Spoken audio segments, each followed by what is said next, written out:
My name is Professor Jane Koustas. I'm a Professor Emerita at Brock University, where I taught basically Quebec literature, and I was also the director of the Canadian Studies program on several occasions. My work relates to Canada because I talk about the place of Quebec literature in the Canadian dynamic, if you like. And my emphasis is on the way that Quebec theater follows, as I said, it either announces or it follows social and historical movements. This is not necessarily the case of all theater in all countries, but in Quebec, it is particularly important. And again, we do have exceptions.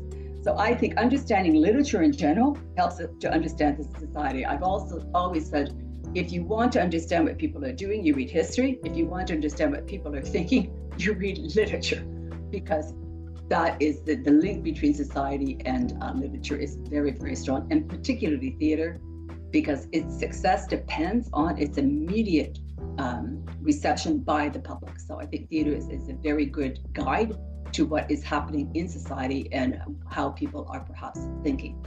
And that's important. Again, it helps us understand Quebec's place in Canada in general. Second question, I think, again, I would go back to the concept or insight that is particularly useful to better understand Canada. I think following literary movements, following literary developments is a very key factor, and once again, in understanding what is happening. Now, literary movements can in fact promote change. They can promote change, they certainly reflect change, and they therefore looking at literature is a different way of looking at society. It's a different perspective. We can understand what people are thinking, and we can see what is happening, if you like, behind the political scenes too. So I think that is an insight, I would say, that literature does give us a different perspective on social and political historical changes. And emerging scholars, I would say the important thing is, I'm not sure if we're looking for advice, career advice or whatever, in terms of your research, in terms of your own studies, I think the first thing is to find something that really ignites a spark in you, that you find very passionate and interesting. It can be history, it can be literature, it can be politics, sociology, or whatever.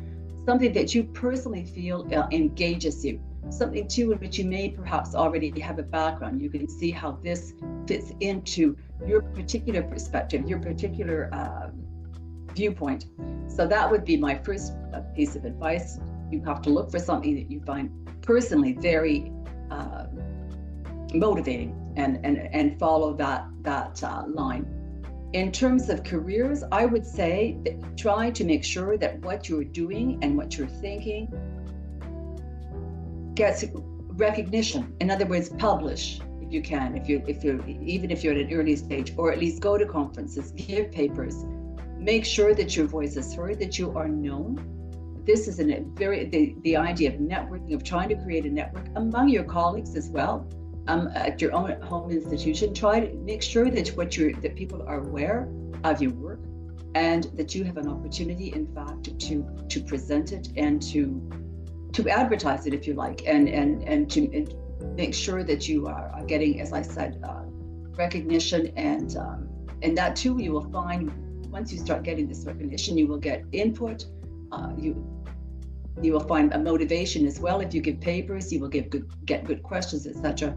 And this is in fact can be very useful and also very inspiring. If you're teaching as well, the students' questions are often extremely important, and that too gives you a good sounding board for your own research. So try to make sure that your research is recognized, that you take every opportunity to advertise it, or to at least make sure that to publicize it, I would say, and make sure that what you are doing is recognized. So I think that's the end. Thanks very much.